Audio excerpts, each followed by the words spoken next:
So as usual, I will start with a few questions of my own before opening it up to the audience for all of your questions. I'm sure we won't have a shortage tonight. So I will start, if I may, with something sadly topical. Of course, David Bowie sadly passed away earlier this year. And in preparation for this, I watched an interview you did with him for The Elephant Man in 1986. And I was just wondering, what was it like interviewing him? Well, it's strange really, because I had a chat show briefly on BBC, and I did about 7 or 8 programs, and every week everybody came into the studio and we did the program like it was Wogan or Parkinson or something, or Graham Norton to be more up to date. And David Bowie was doing Elephant Man in New York, and I was in New York for some reason, and the BBC said, why don't we try and get David Bowie, and we'd only get him if we went to him rather than him come to us. So I did that. We interviewed, I met him, it was in the Hotel Carlisle, which is quite a posh hotel in New York. I don't think I was staying there, I think he might have been. And we just had a chat about The Elephant Man, and I don't know if anybody's seen it. It isn't really a sort of incredibly sort of groundbreaking interview, but it was interesting to meet him. I mean, I'm slightly just too old for Bowie to really have mattered. I mean, he's obviously a brilliant guy, but I think it's so important, the generation you are, for who you really like. And if it had been Elvis, I would have really struggled to talk, or the Everly Brothers. But Bowie was fantastic. He was very nice, he's very articulate, and I thought the interview was absolutely fine. But and I'd almost forgotten I'd done it, and people said, did you meet David Bowie, when the poor chap popped his clogs? And I said, well, and then I suddenly remembered, yes, I did, of course, I actually did 20 minutes interview with him, and I don't think I met him at any other time. But he was delightful, obviously highly intelligent, and he made some wonderful records. I mean, I do think from about 1969 to 1985, he was making records as good as anybody else in the world. And then he kind of retired a bit, which I think was quite a brave thing to do, because very few people can keep going for more than 15, 20 years in that insane world. And he was just coming back, and tragically he died. And on a similar but separate note, do you prefer being interviewed or being the interviewer? It's much easier to be interviewed. Right. Because if you don't, I mean, if I took an instant dislike to you, which of course is absolutely out of the question, and you ask me something and I want to be stroppy, I can say yes or no. Whereas you've got to keep the conversation going, if you see what I mean. I mean, it was quite fun being a sort of poor man's Jonathan Ross, or poor man's Michael Parkinson in those days. And but on the other hand, I'm afraid I got rather bored with it in the end. I did suggest that I shouldn't do any research. I thought it would be more interesting if I didn't even know who the guests were, because then the first question would probably be, who are you? And I think that's been tried on the television once or twice, but it was strange because one had so much research. Obviously some people I knew a lot about, like Bowie, but other people I might not know so much about, and you were kind of weighed down with all this information, and you felt you had to say certain things, which you did. But on the other hand, the conversation sometimes was a bit stilted. I remember James Mason was a very famous actor, even before my time, but he was quite a senior citizen when I interviewed him, and I think the first question, I was a bit in awe of him because he was quite stern and very famous. And I said to him, my first question was, do you remember your first film? Which was a prattish question. Because he said quite rightly, of course I do, I was in it. And that kind of got the conversation off to a rather, bad start. And but when I was interviewing someone like Simon Le Bon, who was a jolly nice chap, and I knew a lot about his records, that was fine. But it's much harder because the interviewee can just shut up shop if he wants to. So watch it. Well, fingers crossed, yeah. Talking of not doing research, thanks for that, Tom. So how do you judge whether something you've written is a success or not? Well, you can't really, only when it goes out to the public. You can, I suppose, have a feeling that what you've done you're happy with, But until it gets out there into the big wide world and, you know, the ordinary, in the sense of somebody who isn't in show business, people hear it, then you don't know. You just don't know. And nobody in show business really knows anything. I mean, it sounds a bit of a cliche, but it's true. People always tip the wrong things to be successful. And I count myself in as somebody who doesn't know really anything about anything, but at least I know I don't know anything about anything. Right. So I feel in that respect I'm ahead of the game. Fair enough. And you've said before that when your hobby becomes a profession, it becomes a bit of a drudge. Was writing ever a hobby of yours, or did you always see it as your profession? Well, it was certainly a hobby. If I look back on my school days, I used to write, you know, daft essays and bad pop songs and poetry and this sort of thing. So I suppose it was a sort of hobby. I never dreamt for 1 minute it would become my career. It just didn't cross my mind, really. I had a fairly privileged upbringing. Went to a very good, you know, not quite Division 1, but a very good public school. And I kind of probably took too much for granted. And I was quite good at doing things like writing words and being in a pop group and everything. But it never crossed my mind because one was in this 1950s, 1960s educational system, which kind of implied you've got to go to university, you've got to get a proper job. So I kind of went for that route. And I mean, I guess a really bright master might have said to me, listen, Rice, you're always playing guitar or singing or writing these stupid things. Why don't you try and get into that, into showbiz? But that was something that just wasn't on the radar then. So then how did you prevent your hobby, as you say, becoming a drudge when it was your profession? Well, I'm not sure that my hobby ever did become a drudge when it became my profession. I mean, there are moments in any profession, whatever it is, however glamorous it may seem, when you can't stand what you're doing. But I think in retrospect, I'm very glad that what I did when I was very young for fun did turn out to be my career.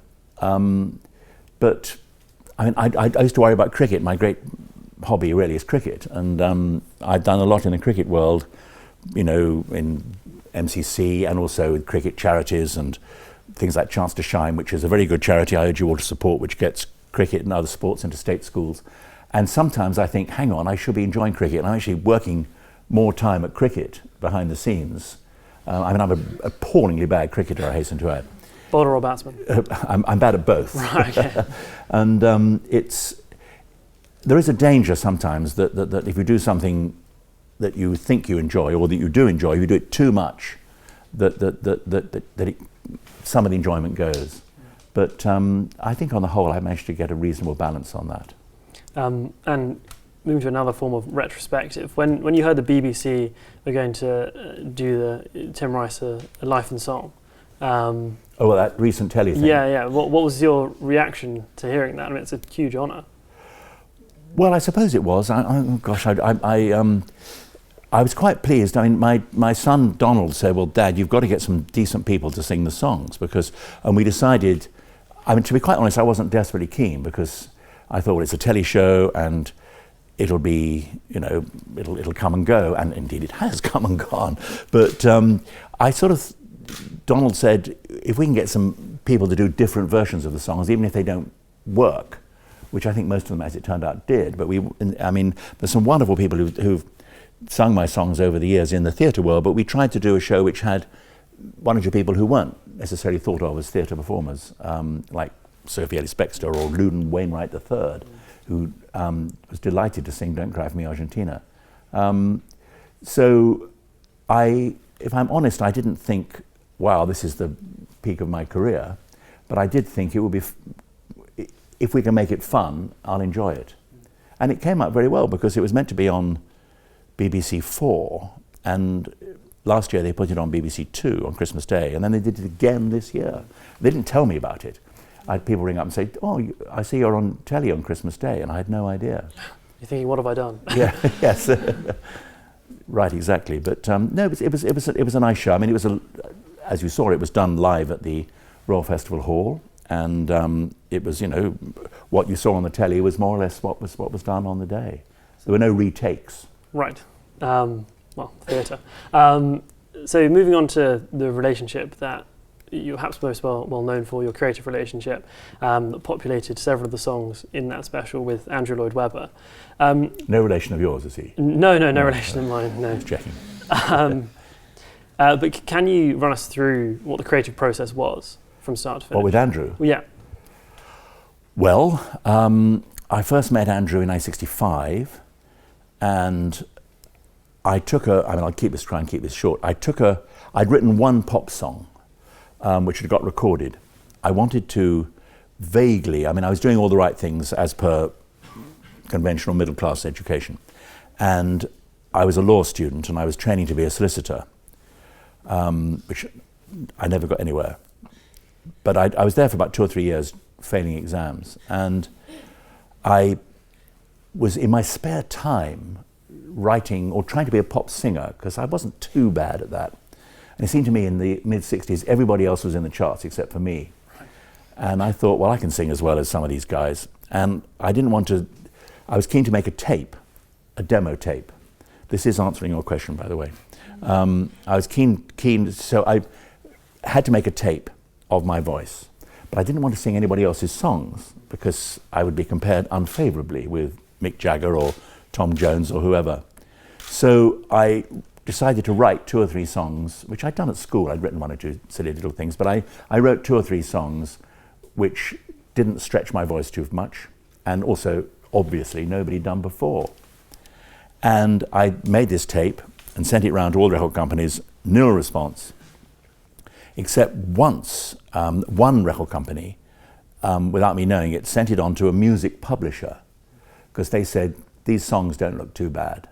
And that wasn't why I did the tape. And I got a call from a music publisher, and they're the guys who look after the songs, the copyrights, rather than the actual records. And this music publisher, who I'd never heard of, rang me up and said, I've been sent this tape by a record company, and we think one of the songs is really good. Who wrote the songs? We don't like the voice, but who wrote the songs? And I said, oh, well, that was, I wrote the songs, and I'm sorry about the voice, but I was easier to get, I was cheap. But that's really what the tape was all about, which is an absolute lie. And the music publishers got one of the songs recorded by a group called The Night Shift. And that, I'm afraid, my song was their career. I think I buried them. But the record actually came out. And in those days, anybody now can make a CD. Any of you guys probably all have made CDs. You can go into your bedroom and make a beautiful CD with incredibly good sound and put it in a beautiful package. Back in the 60s, to make a record was difficult because very few people had a record pressing plant in their bedroom. And all records came out on 7-inch, you probably don't remember them, but they were sort of black things with a hole in the middle. And they were played with a needle, much better than all the crap today, and much more fun than downloading. But I actually, thanks to the music publisher and the Night Shift, I had my name on a 7-inch 45 RPM gramophone record. And that was really one step up. It was the bottom rung of the ladder. And it was mildly impressive. People were quite impressed by the fact my name, the record was a flop, but I was on a record, I was on the label. So wherever I went with any scatty ideas, because I was trying still to do other things, I took my little record with me. And I took my record of That's My Story, it's the name of the song, to a book publisher, because I had an idea for a book. And I was 19 and I had lots of daft ideas. And this was an idea about just listing all the charts, and which actually I did do in the end with the thing called the Guinness Book of Hit Singles, which was incredibly successful. This publisher, great publisher, didn't know anything in a way. He said, no, that won't work. What else do you do? And I said, well, I've written a song. And he played the song and he said, well, that's no good either. But he said, I do know a young man who's looking for a bloke to write with, and he's called Andrew Lloyd-Webber. And I thought, with a name like that, he'll never make it. But he said, Andrew's more interested in the theatre, but he needs a words man. And your words seem to be all right. So I went off to meet Andrew. And Andrew was 17, I think I was 19. And I met Andrew in his parents' flat in South Ken. And he sat down at the piano and said, hi, my name's Andrew. And he said, I've written 8 musicals, which he had. And he began playing playing these tunes, and I thought, my God, this guy's good. And I was not really into theatre. I mean, I was a great fan of a lot of scores, but I'd hardly ever been to a musical. I'd seen My Fair Lady and Salad Days, and that was about it. And I didn't live in London, or I didn't, in my childhood, and I was really into records and rock and roll. But Andrew said, would you like to write the lyrics for this musical I'm doing? And I said, oh yeah, sure. And so I did. And the first one we did didn't do anything. It was a bit unoriginal. The tunes I thought were pretty good, but it was very like Oliver, the great Lionel Bart musical. It was a bit unoriginal in style and concept. And that, we were signed up by the music publishers and by the book publisher. And they both thought this musical was great, but they couldn't get it off the ground. But we did get to make a record of it, a demo record. It was never issued publicly. And various people heard this record because we were desperately trying to get it on in the West End, and we were told by our agent, this book publisher, that it would be in the West End in 1966, and we signed contracts and we got £100 each, which seemed a fortune at the time, as an advance on our royalties in the theatre. And we were told if we went to New York with it, we'd get first-class airfares. It was fantastic, and except none of this actually happened. And after about 2 years of the show not happening, a schoolmaster friend of Andrew's said, who had heard the record, he said, while you're waiting to go to Broadway, why don't you write something for my kids at school? And that was a bit of a come down because it wasn't quite as glamorous. But we didn't have to, we was kind of freed from the shackles of trying to impersonate Lionel Bart or Rodgers and Hammerstein or Lerner and Loewe. We actually thought, well, we didn't think it didn't matter, but we thought we don't have to obey any rules. And we wrote something for these kids, and I said it's got to be funny and lots of lovely tunes, and we wrote Joseph. Your original question was, what was the working relationship? I've just told you the boring story of a great chunk of my life. But the working relationship was, Andrew was obsessed by musical theatre.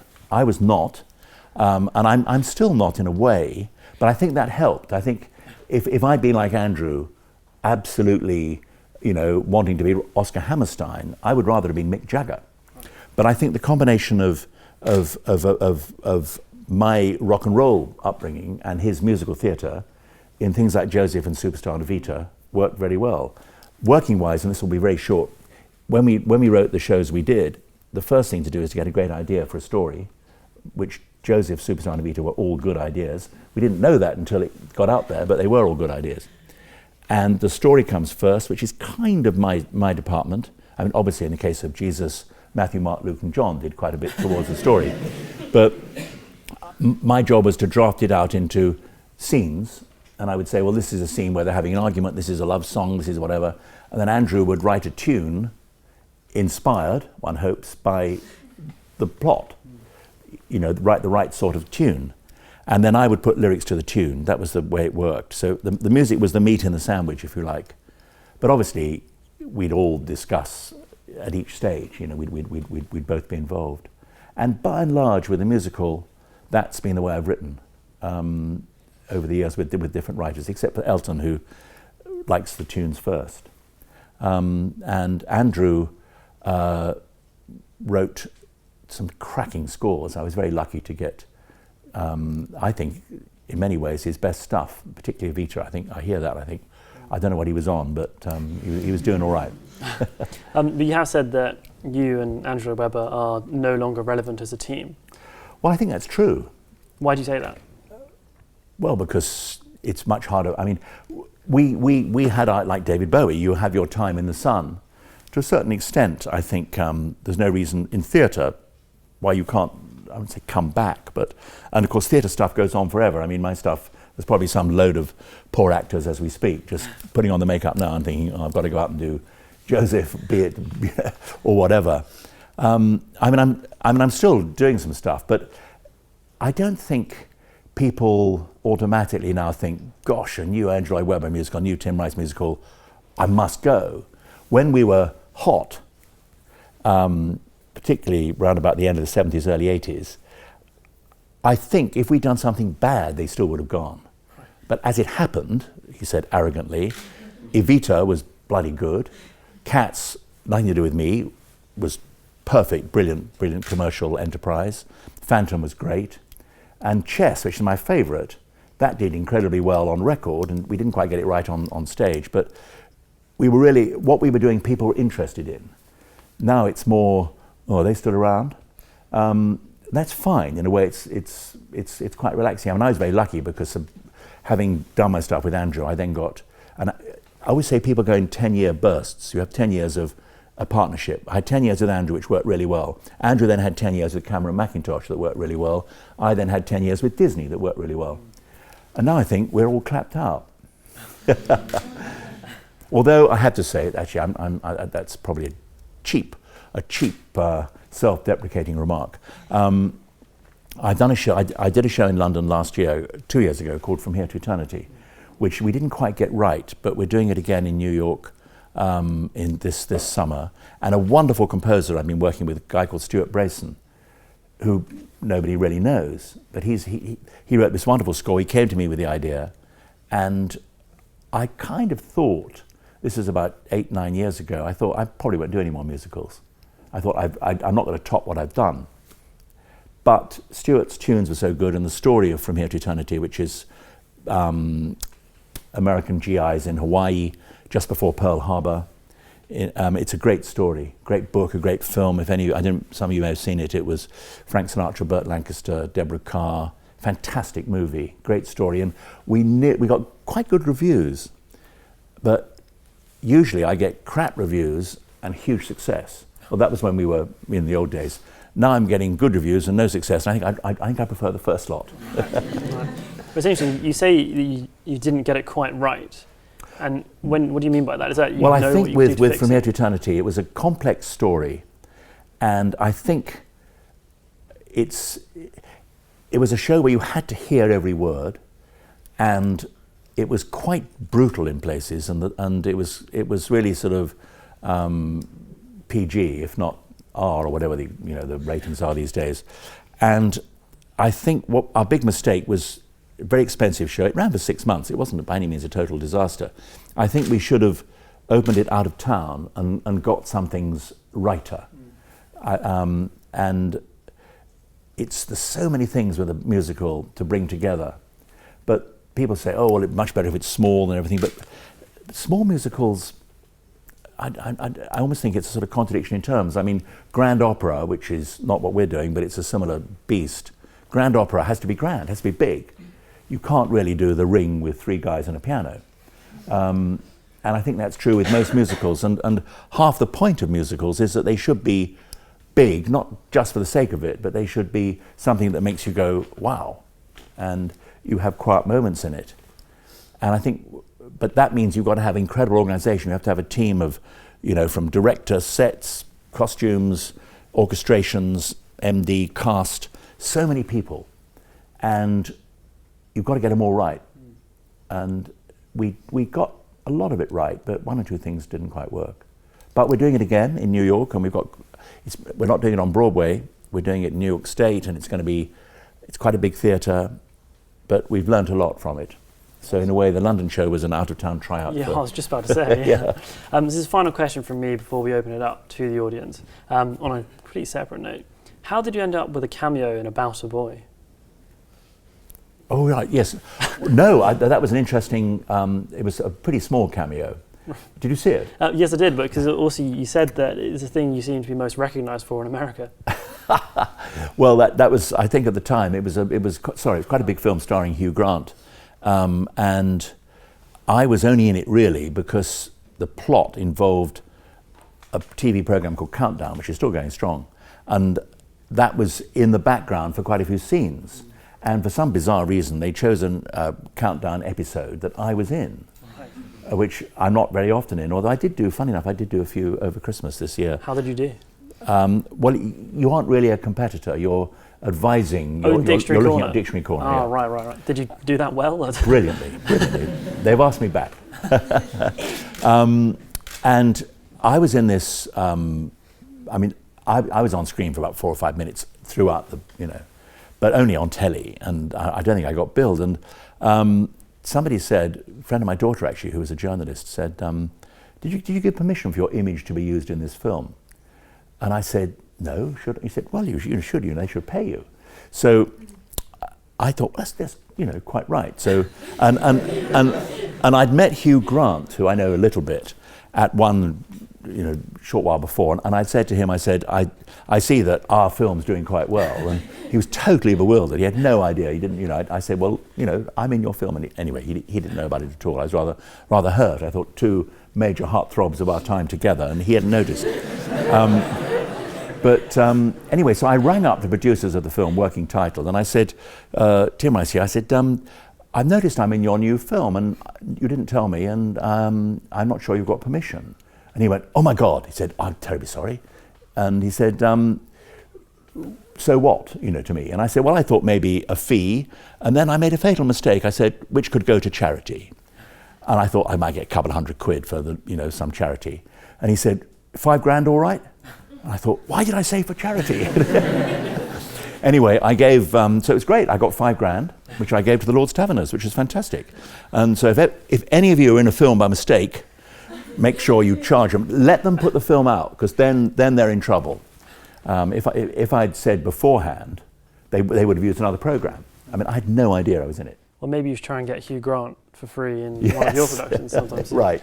Right, we'll open up to the audience now. So if you have a question, please raise your hand high in the air and then wait for Ira with the microphone to come to you. Right, luckily, Ira, you've got a question right behind you. We'll go for the lady who's got her hand up. Thanks for speaking. I really enjoyed it.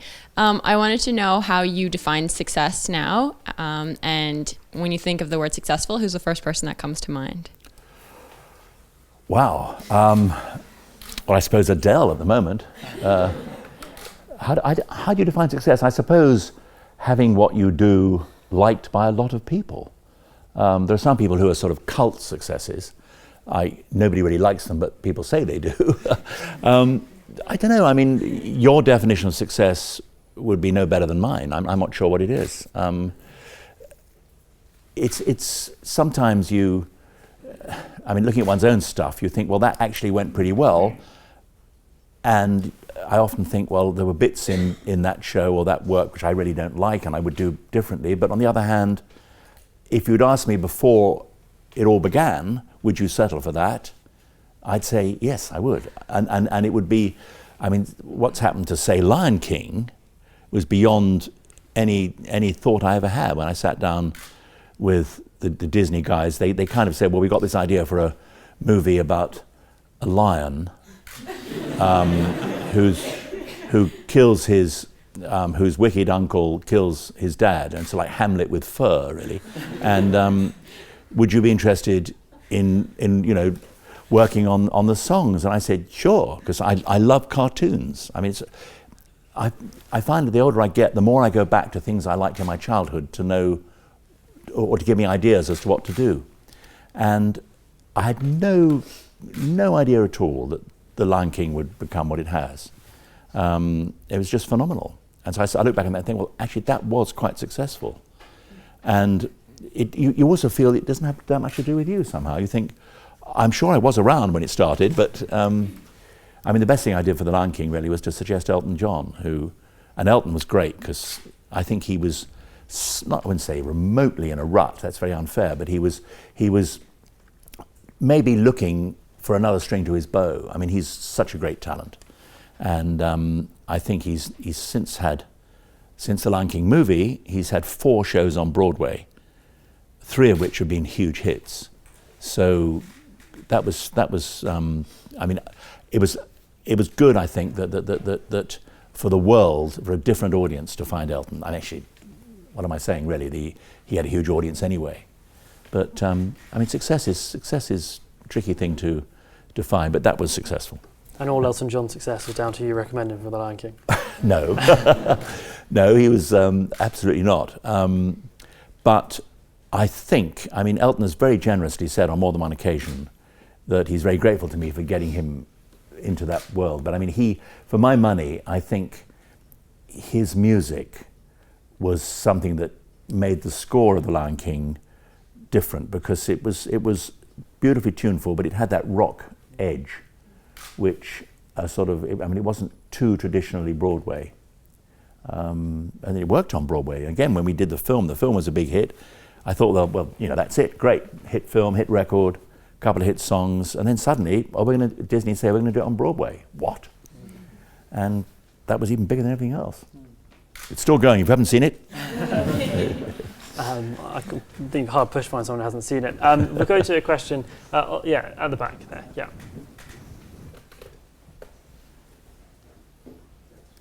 Hi, so I was wondering, so you've obviously, by working with people like Elton John, who has obviously got a sort of career in pop music as well, where you're sort of writing sort of isolated songs. What, me? By working with Elton John, who's also a quite influential pop artist, I was wondering what you think the primary difference is between writing songs for music theatre and writing songs for something like The Lion King, which do have the potential to be hits in themselves, and writing songs that are sort of more purely intended to be a pop hit. It's a very interesting question. I mean, I've been quite lucky over the years in having had quite a few hits on the charts, but with one exception, a song called Winter's Tale, they've all been from a show. And again, I would never have written any of those songs if they hadn't been in a show. I mean, Don't Cry For Me, Argentina, massive hit as a pop record. A lot of people bought it without really knowing necessarily about the show. But it's if I'd sat down with Andrew or whoever to write a song to be on the charts, I would not have said, right, let's have a 6-minute song which you can't dance to, with a lyric all about a country not many people have been to, and the lyric is just a string of cliches because it's really a political rant.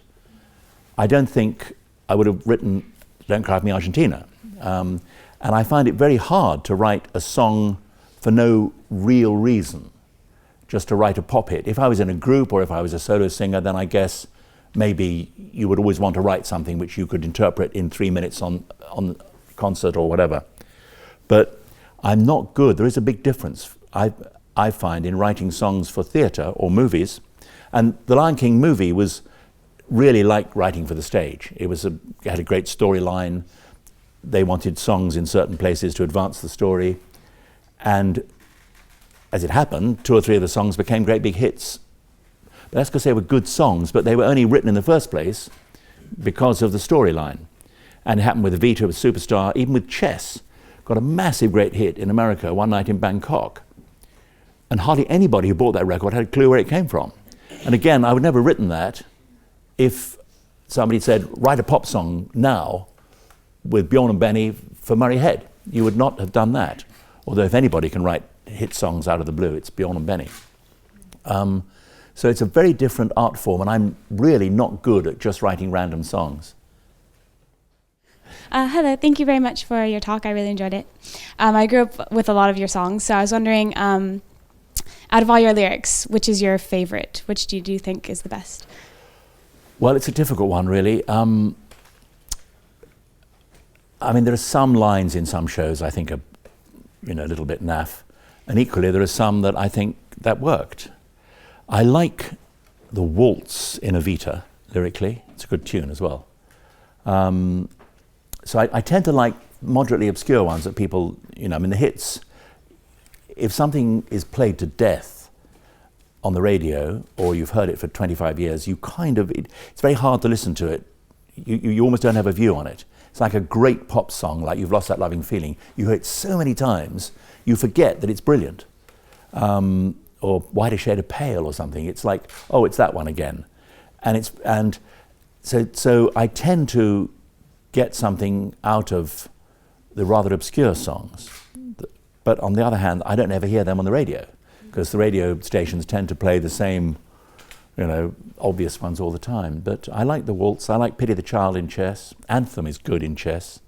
That's a very, it's a very difficult one to write, because I had so few syllables to play with, and it had to be a sort of, if you like, a kind of anthemic national anthem, but it was an international anthem. And I think we should have called it international anthem. Just calling it anthem wasn't very good, but that I like. One Night in Bangkok was quite fun too. But there are a few turkeys out there which I would not draw attention to. Circle of Life's good. I like that one. Because it's not very often you get the chance to write something you actually believe.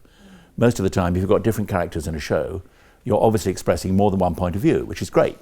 You can have one guy say something and then somebody else say something else. And you don't have to believe in either of them. But occasionally when you write a lyric, or when I write a lyric like High Flying Adored in Evita, when I actually think, I believe this, then that's quite satisfying. It's also quite nice to write something you don't believe in. You've spoken about chess quite a lot. Yeah. And was it moving from working with Andrew Lloyd-Webber to Benny and Bjorn?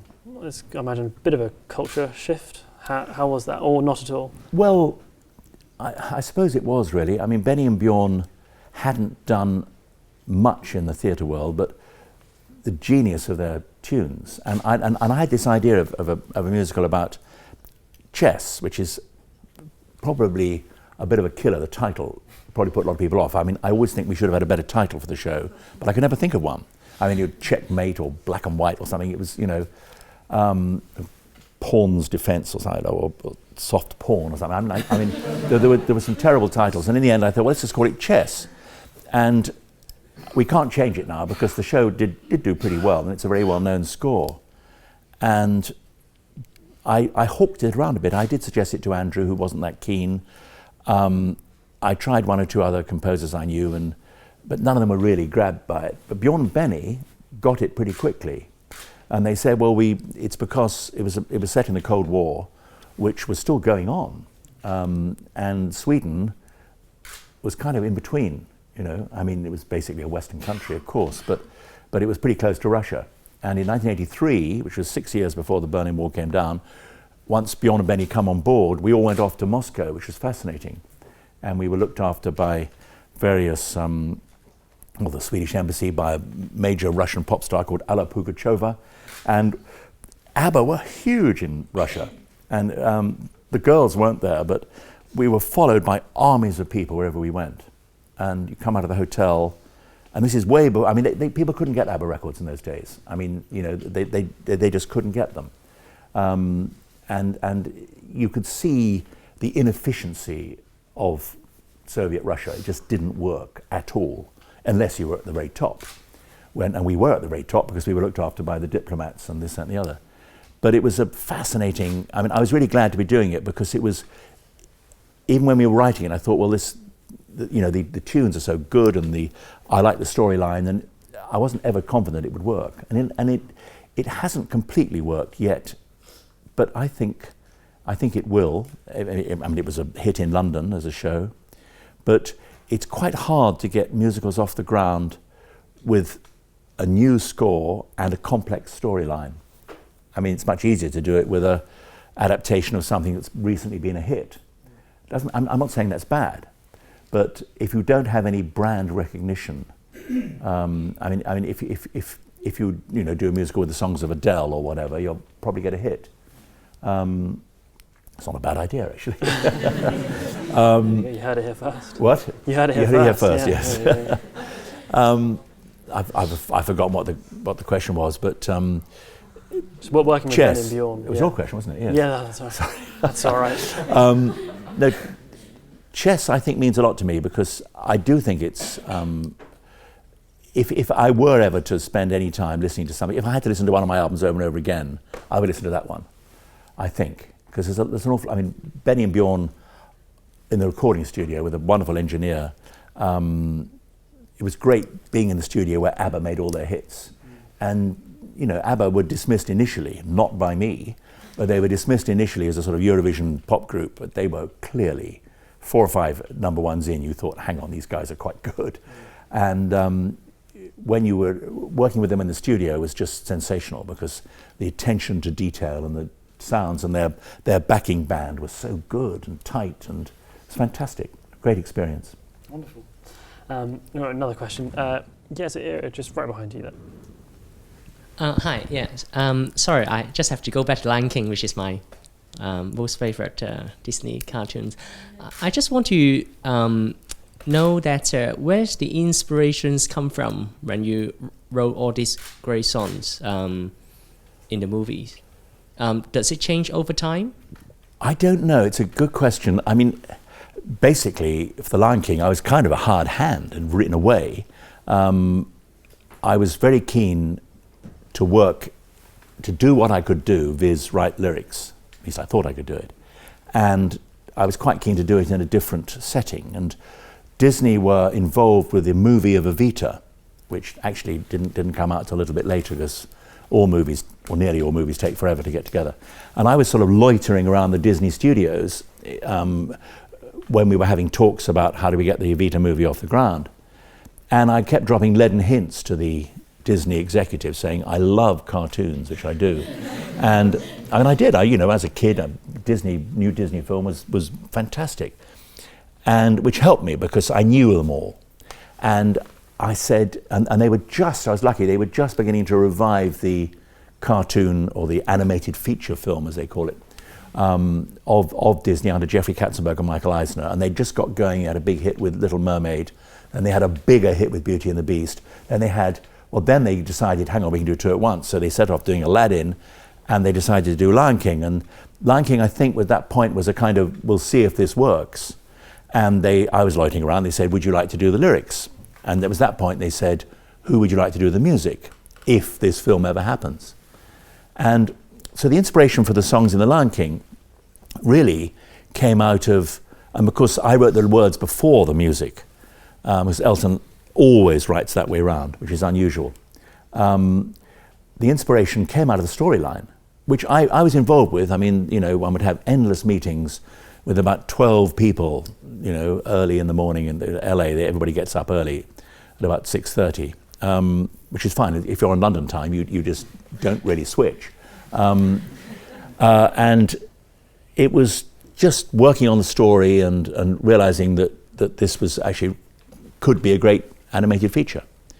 And I began working on the songs, and I would have to do, I think I did about 15 or 20 lyrics, which, the vast majority which didn't make it. And they didn't all make it, they didn't not make it because they were no good, or some of them might have done, but the plot kept changing. And you'd write a song, you think this is a great song, and then they'd say, actually, the giraffe that was going to sing that song is now not in the film. So it was a bit of a drag, that. And of course, with animated features, if you axe a giraffe, the giraffe doesn't complain. So it was a very fluid situation. And halfway through working on The Lion King, I was suddenly put onto Aladdin. I think I must have passed some audition, because sad to say, the guy who wrote the brilliant lyrics for Little Mermaid and Beauty and the Beast died. And Alan Menken, who wrote the wonderful music, and I've done a lot of stuff with Alan since, they needed pretty desperately a guy to finish off Aladdin. And they said, forget The Lion King. And I thought, no, you'll come back to it, but Aladdin's got to come out in 3 months' time. So I was rushed into Aladdin and wrote 3 or 4 songs for that. And that was quite helpful for Lion King, because Aladdin was running about a year ahead of The Lion King, and I was able to see what happens further down the line for an animated film. And Aladdin did very well, did even better than Beauty and the Beast. And so I came back to The Lion King, having been part of a hugely successful film. And then Lion King did even better than Aladdin. The Disney just went whoosh like that. So, but the inspiration for the songs in Aladdin, again, came from the plot. They said, guy and girl, magic carpet, flying around the world, song. Okay.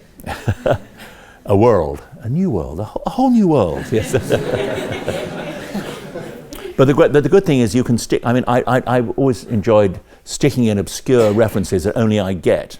In A Whole New World, there's a line towards the end called A Wondrous Place.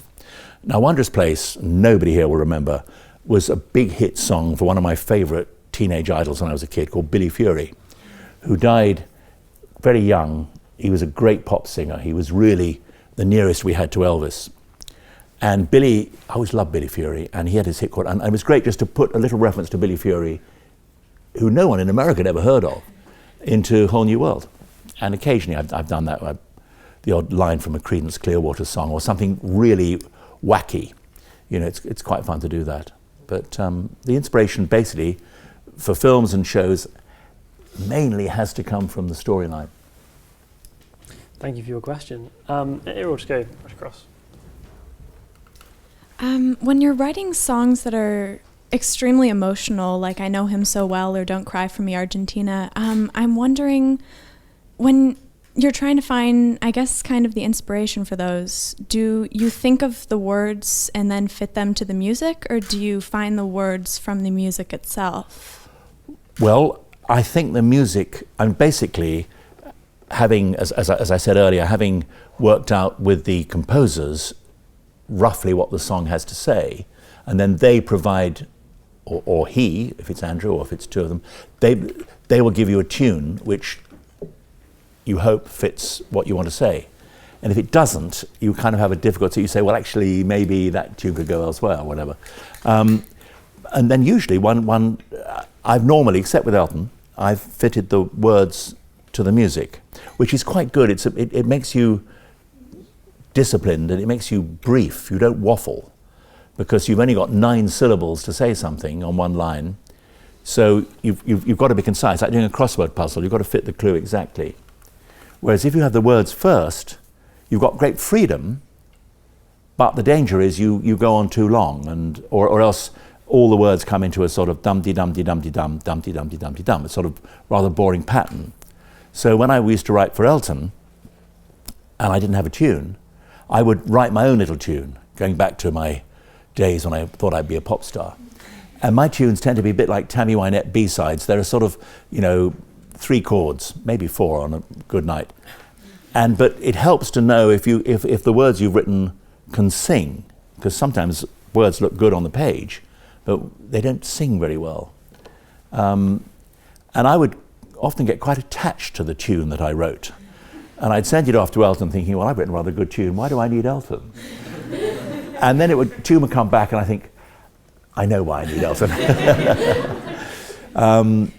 But yes, I mean, it's an interesting mix, which should come first, really, and it can work both ways. And again, with I Know Him So Well, you put yourself in the situations of the characters. I mean, most of my biggest hits have been written from a female point of view. So I don't know what that means. But I think it's us blokes, we're such, certainly blokes of my generation, we're so hard and we don't want to reveal anything of our emotions, so we can put them into female characters in musicals or something. Thank you for your question. If we could go right to the back.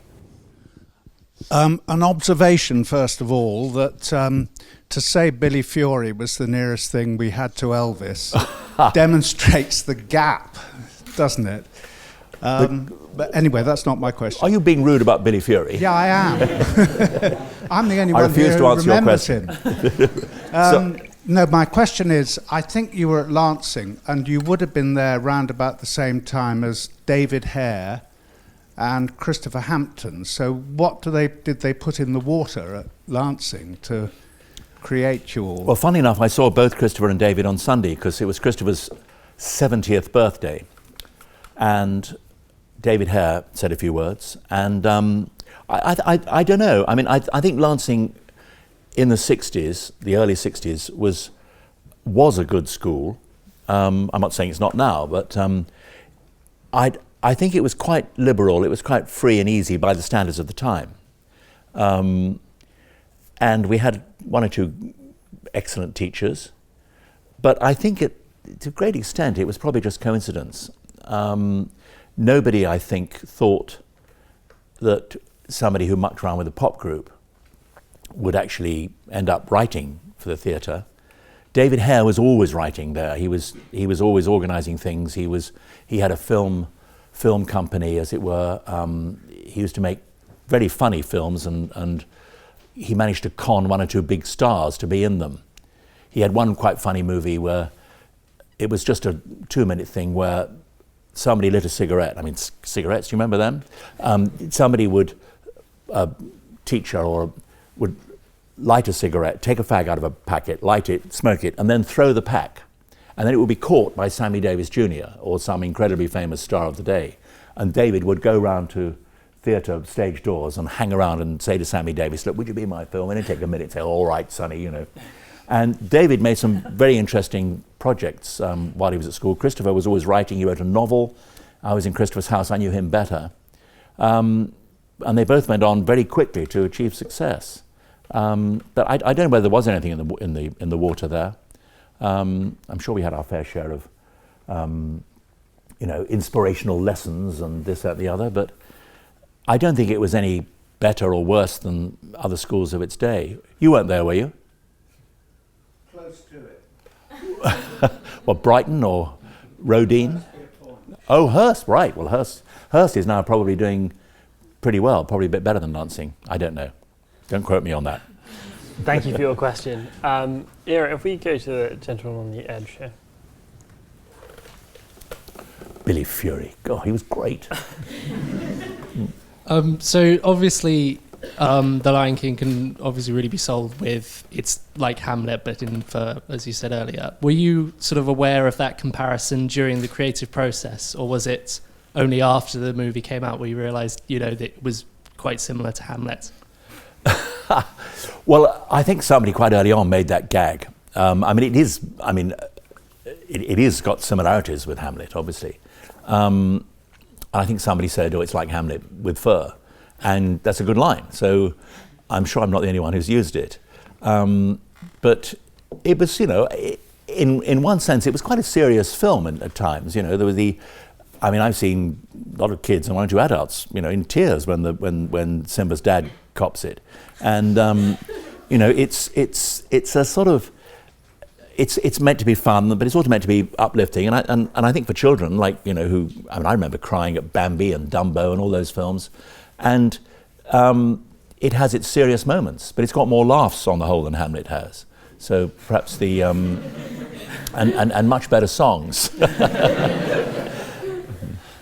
Thank you for your question. There's a hand in the middle that's been there for a while. Hi there. You mentioned earlier that when you started writing with Andrew Lloyd-Webber, he was sort of wanted to be the next Hammerstein. You very much liked the sort of pop and rock side of things. I was just wondering, when you wrote Jesus Christ Superstar, if that was always going to be a rock opera, or if that sort of crept in from your rock influences. Well, Andrew always knew all about rock. I'm not maintaining he hadn't heard of these. The Beatles and the Stones were the kings when we were doing all this, and we all had all the albums. But I think Andrew really was much more influenced, thank goodness, by traditional theatre. But I think, it was clear that rock music was growing up. And when we did Superstar, one of the key factors, well, it's quite an interesting story why Superstar became rock, but one of the factors was that the album was just becoming more important than the single. And the two markets were, in a way, diverging from each other. But we wrote Superstar as a theatre piece. We'd done Joseph, and Joseph had been very successful in schools, hadn't made us any money at all, and only a few schools were doing it, but every school that did it loved it. But one performance of Joseph got us a really good manager. And I was able to leave my job, Andrew didn't have to get a job, and we sat down. We had 3 years paid for, supported by this manager. I think we were getting 1,500 quid a year each for the first year, which is probably about 20 grand a year now, maybe more. But it was enough to live on, and all we had to do was to write. And we decided to write this piece on Judas Iscariot, which was something Lancing College, the big influence for me at Lancing College had was you went to chapel 8 times a day. So I really knew the Bible. Joseph, Superstar. And we wanted to do it for stage because we were trying to write in the theatre world. We didn't think of rock particularly, but we could not get our manager, who was a good guy and knew people, couldn't get any theatrical producer interested in Superstar. The Cameron Mackintoshes of the day, no, forget it, religion, death. And we said, it's not religious, really. No, it won't work. It's blasphemous, it's this, that, and the other. But we just wanted to do it, and we felt we'd written some good stuff. And it was clearly quite rocky, and that might have been a little bit of my influence, but I wouldn't want to claim credit for that. But when we failed dismally to get it on stage, we had an offer from a record company, MCA Records, who at the time were a small label, and it was a British branch starting up in London of a big American company. the managing director of MCA UK said, well, why don't you make a record of it? Because he liked it. I mean, it was just us playing on the piano and singing all the parts. I did a great Mary Magdalene. And we got the go-ahead to do a single, just one song, and that was difficult because it wasn't meant to be pop singles. So we put out the Murray Head single of Superstar. Well, we recorded it. We got Murray Head, who was an old friend of mine from EMI days, because I briefly worked at EMI Records after failing in the law. And Murray Head was a rocker, and he had a rock band, a really kind of heavy rock band. And I used to sing with them occasionally for fun. They'd let me do 2 numbers, only 2, annoyingly. But Murray was quite intrigued by what we'd written, and he said, well, we should get the Grease Band in, Joe Cocker's Grease Band, who are a really great heavy rock band. And Superstar is a rock album. It's never mentioned in great rock albums of our time, but it's as rock as any of them. It's got the Grease Band, it's got Deep Purple guys on it, everything. And we recorded it over a long period of time. The single was not a hit in England, but took off around the world, so MCA said you can do the album. And the album flopped in England, but went to #1 in America almost overnight. Extraordinary. Thank you, America. And it was #1 almost everywhere else. And we spent most of 1971 in America, which was great. And it was then, having been turned down, everybody wanted to do it. Nobody knows anything in the theatre world. Suddenly, everybody wanted to do it. So we opened it on Broadway. In fact, it didn't do as well on Broadway as it should have done, because rock on Broadway, we were ahead of our time, really. It was a bit, Hair had done very well, but trying to do a rock band and an orchestra and all that on Broadway, in the end, we got it right in London. But the basic point is, had we got an acceptance from, I don't know, Lord Grade or somebody, Bernard Delfont, the producers of the time in London, and said, yeah, I like this, we'll put it on. It would have played in, somewhere, a perfectly good theatre in Plymouth or Chichester or Manchester, and it would have it would have had a 3-week tryout, and it would have had a small orchestra in the pit, and it wouldn't have had a rock band, because nobody did rock in the theatre in those days, and it would have been dismissed, I think, as a bit of a curiosity, and it wouldn't have gone anywhere. But because we had to do it on record, we made it, firstly we cut the book. We were going to have a book in it, believe it or not. It wasn't meant to be an opera, and it wasn't meant to be rock. It was meant to be theatrical, and we would have had, Mary Magdalene saying, Jesus, have another glass of wine or something. It would have been chat before coming into each song. It would have been pretty ghastly.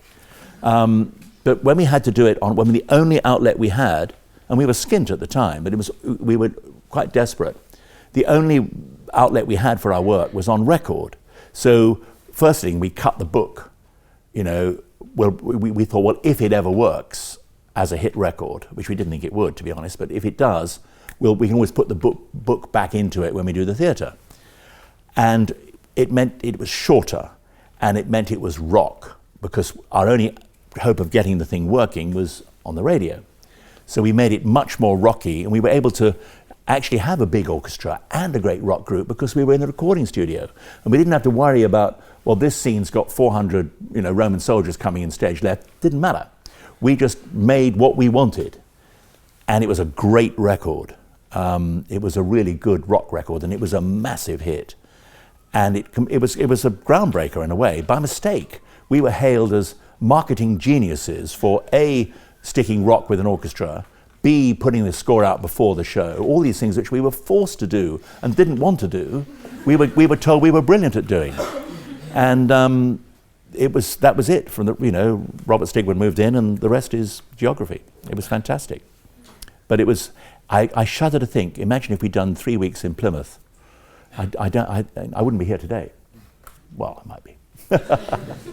Well, I think we've got time for one final question, which comes... I don't mind, unless you're all desperate to escape. I'll do another 10 minutes if you want. Oh, well, there we go. We'll just come whatever. Front question. You've probably all got better things to do. Yeah, I think there's quite a lot that's satisfying about having been as successful as you. It's the fact that a lot of people know you and listen to your songs. Well, that's not always an advantage, but carry on. But I wonder, what does it mean to you that your songs really have a very strong emotional value for so many of the people that listen to it? I can imagine that people play it at weddings and funerals, that people get very happy, or that people listen to it when they feel sad. What does it do to you, and which of these factors give you the most satisfaction? Gosh, I don't know. I'm not very good at emotion, except, from a distance, putting it into songs. So I tend to be a little bit dismissive sometimes. But there are some songs in which I've really written things I believe in, as I said before. And it's probably my upbringing. I often feel embarrassed if people get too moved by things. It sounds stupid. But I have occasionally been moved by seeing a great performance. The first night of Evita, for example, in London, it could not have gone better. And I thought, I was quite amazed as to how good David Essex and Elaine Page were. It was just, I thought, they put more into it. I didn't put half that in. They've added to it. And that I suppose is satisfying. It's strange, really. If you are lucky enough to be successful, I think in almost any field, unless you are a complete egomaniac or a power-crazed loon, you tend to sort of step back from it and think, I'm not quite sure why this happened. That's what I feel anyway. But I do, some of the songs somebody mentioned, I know him so well. I think actually, I know about that, and if somebody else is affected by it, that's great. And to hear things sung at, it depends if it's the right song, but to hear things sung at weddings occasionally or funerals, you think, well, I'm very lucky, I guess. But of course, the tune also is very important. If you've got a bad tune, it ain't going to be sung at funerals. Well, maybe it might. I don't know. Thank you very much for your question. I think, okay, one final question. Yeah, they're just behind you. There we go.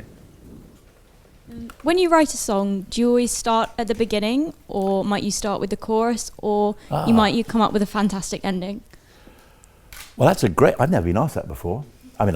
Nearly every question tonight I've never been asked before, and I've certainly never had Billy Fury attacked in my presence before.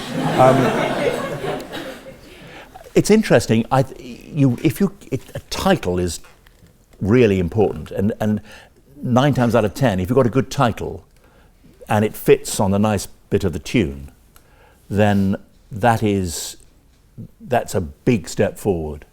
But sometimes if you've got the structure of the song, which is very important, like verse, chorus, verse, middle bit or whatever, sometimes I can find that I've maybe done the chorus, which I'm quite happy with, and maybe verse 3, you know what each verse is going to say, and in verse 3 it happens that the rhyming and the scansion has worked, and in verse 1 you want to say that, and you can't wait to get, and so it isn't always going straight through. It is if it's a song, I'm trying to think of an example, if it's a song that's a sort of like Pity the Child in Chess, I don't know if you know that one, that's a life story song. The guy starts when I was 9, when I was 12, this, that and the other. So I had to write that the whole way through because you can't, I didn't quite know where it was going to go otherwise. But there's a song I wrote, one of my favourites is Heaven Help My Heart. Again, I'm talking about chess again, but that was originally an ABBA song called Every Good Man. And they recorded it, and it never got out. It was, an album track, or they hadn't quite finished it. And I remember Bjorn said, well, look, we were looking for a love song. And they said, what about this tune? I said, this is a fabulous tune. And it was called Every Good Man. And I liked the title, Every Good Man. And I spent ages writing a lyric with Every Good Man in it. And one of the lines in it, halfway through the song, was Heaven Help My Heart, on the rather particularly good bit of the tune. But it didn't quite work. And in the end, I ditched Every Good Man because that was leading me down the wrong road. And Heaven Help My Heart was a great title, nicked by Tina Arena on one of her albums later, for a totally different song. I was in a record shop in Sydney, Australia, and I was looking through the records. Tina Arena, fine singer. Do you know Tina Arena? She had a few hits. And she'd done a new album, and Heaven Help My Heart. I thought, great, she's covered it. Bought the album, go home, it's a completely different song. Very annoying. There's no copyright in titles, but that was interesting because I'd written a great title and hadn't spotted it as a good title. And Every Good Man, which is fine, but it didn't quite fit. So the answer to your question, which I've been rather long-winded about, is not necessarily. But a great title gets you, Don't Cry For Me Argentina, that was the last line for the song. And It was a line in a different part of the show when Ava, the kind of ghost of Ava, sings "Don't Cry for Me, Argentina," and it works. We'd written the main song, and we had lots of bad titles in that line, and we kind of got to the point where the album had to come out, and Andrew said, "Well, put "Don't Cry for Me, Argentina" there. We can always change it later," and it worked. It changed the song. It doesn't quite make sense. People say, "What's that song about?" I say, "Well, it's actually an insincere political rant. It's what the average politician does. He gets up there and says, you know, this, that, and the other. And it sounds quite good initially, and then when you analyse it, it says absolutely nothing. And that was what we tried to do with that song, you know, and all of it deeply insincere. But the song came out so beautifully. It was taken sincerely by the record buying public. Terrible mistake. But it's a good song, and I think it's a good example of how a song can illustrate dishonesty of politicians. But the title was the last thing in it. And she was singing, there she was, covered in jewels, top of her game. Don't cry for me. Why the hell would anybody cry for her? She's incredibly successful. But that was the dishonesty of the character at that point, which nobody got really. Well, that does seem like a good place to end. So if everyone could please remain seated. But for one last time, we can thank Sir Tim Rice. Well, thank you very much.